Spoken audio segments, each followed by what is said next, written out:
Magandang umaga sa ating lahat guys. Andito tayo ngayon sa Bustos Dam. Kahapon pala nagpapakawala yung yung binuksan yung tatlong gauge na yan sa taas na yan, no. Hindi natin naabutan kaya pumunta tayo ngayon. At ito na, ganito lumiit na pala yung tubig dito guys.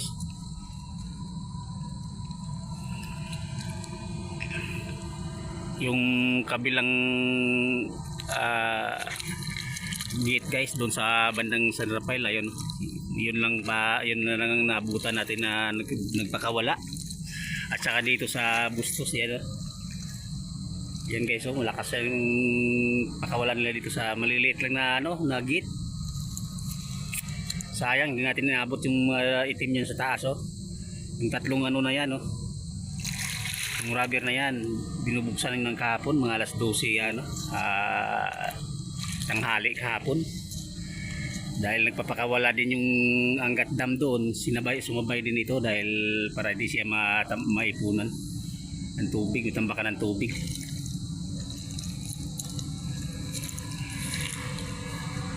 So ganito na lang naabutan natin ngayon guys.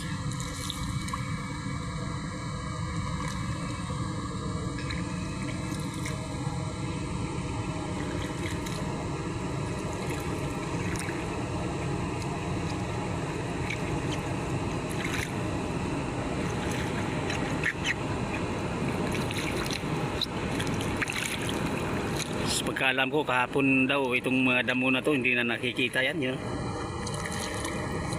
Sobrang laki ng tubig, makikita mo naman yung dinadaanan ng tubig guys, oh.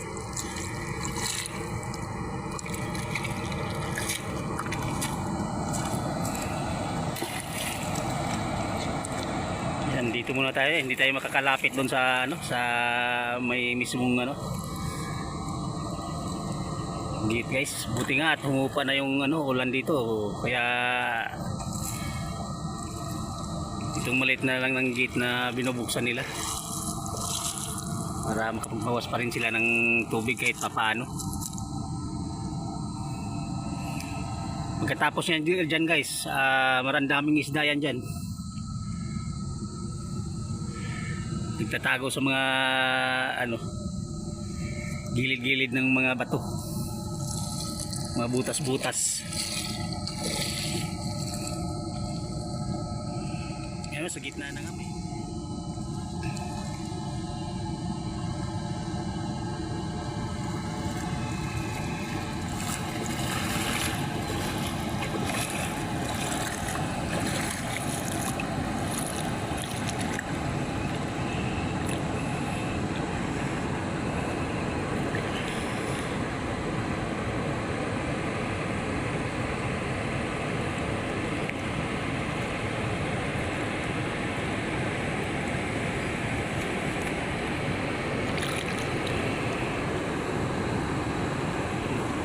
malakas pa rin yung niya, agos niya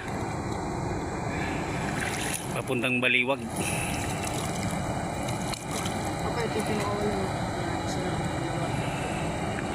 Kung yung nakikita yun guys, yung nasa tuktok yung dulo guys,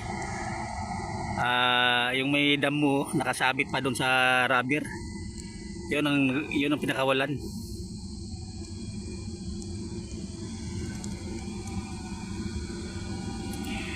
May maraming pangkala to.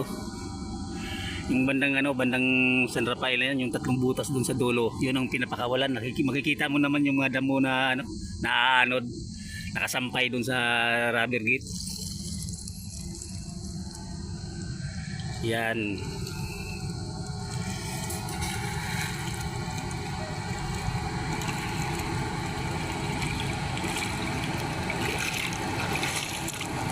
Malakas pa rin ang agos, oh.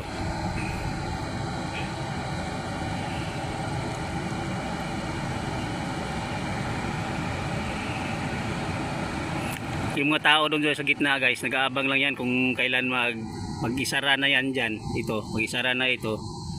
Yan, lulusob na sila dyan sa baba at manghuli na sila ng isda dyan sa baba. Kasi yung mga isda dyan guys, yung nadala dyan palabas, hilong-hilo yan eh. Kaya pag may mga butas-butas doon sumisiksik yung ano, yung mga isda para hindi sila maanod.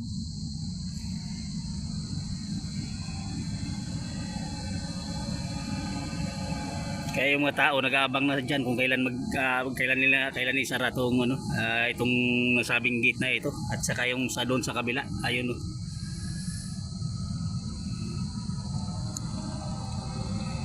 Sana bukas pa maano, bukas sila magsara at para maabutan natin yung gaano karami yung manguhuli ng isda dito sa baba.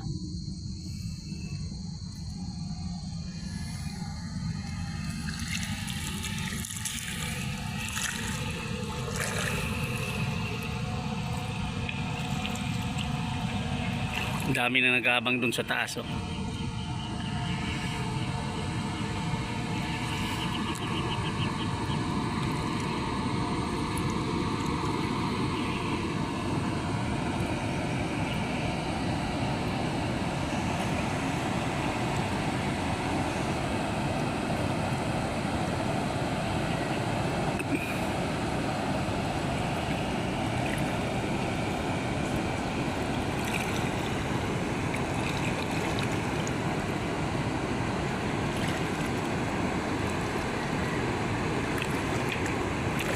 Mga ibon, ganda tingnan ng mga ibon na lumilipad.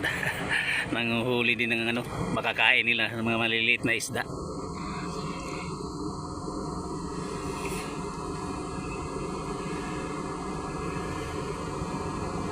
Nahirapan din sila dito guys sa mga ibon mga makahuli dahil ano, kulay gatas yung ano, tubig eh. Hindi nila makikita yung isda na lumalangoy sa ilalim. Ayan na. Pag pinatayan guys, dami yan dito. Pag pinatay itong gate na dito na binubuksan nila. O yun.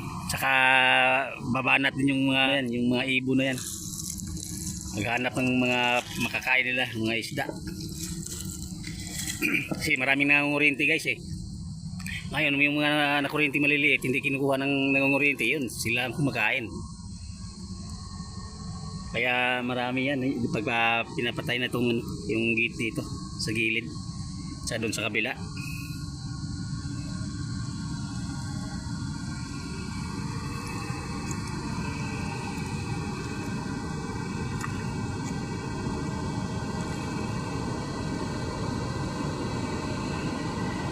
Ito po yung Bustos Dam guys. Yun.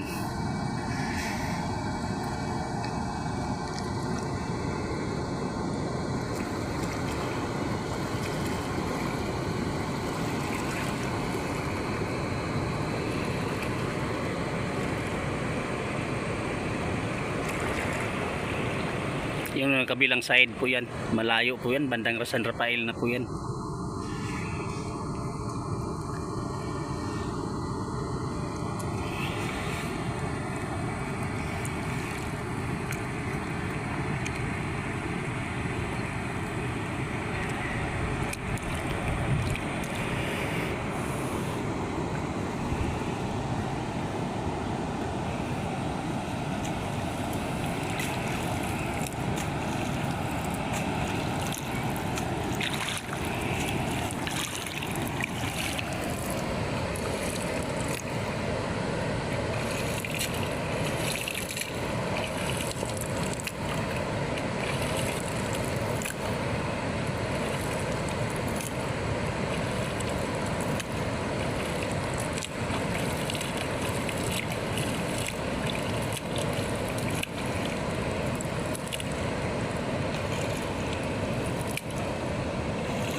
Thank you for watching guys. Bye bye. Powder lang.